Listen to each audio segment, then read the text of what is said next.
permet d'avoir des mandats de gestion.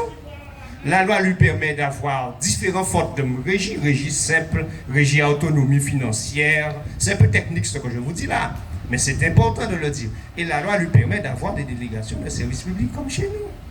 Il n'a aucune obligation d'arrêter ce qui se fait chez nous. Il n'y a aucune loi qui l'oblige à le faire. Donc quand on nous dit, comme ce que j'ai entendu ce matin, que de toutes les façons, la Mantindé, nous n'aurons pas le choix parce que la loi dit, c'est faux. C'est faux. Nous ne sommes pas hors la loi, nous sommes totalement dans l'esprit de la loi. D'autant plus que ceux-mêmes qui ont créé, c'est-à-dire qu'il faut savoir que c'est l'État, par une loi qui a créé le SMGAG, n'a jamais aujourd'hui, politiquement je veux dire, politiquement affiché qu'il faut un seul mode d'exploitation. Jamais. Jamais. Jamais.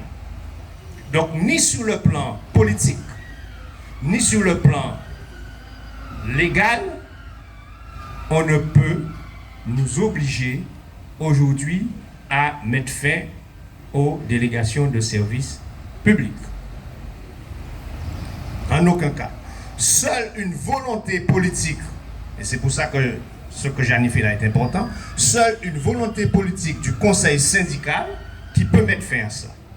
Et c'est là où nous attirons effectivement votre attention, et nous attirons l'attention des membres du conseil syndical pour leur dire, ne mettez pas le conseil syndical et le président en difficulté. Le président du SMGAG peut aujourd'hui se targuer de dire qu'il a au moins la Mantindé, Pointe-Noire, Vieux Habitants et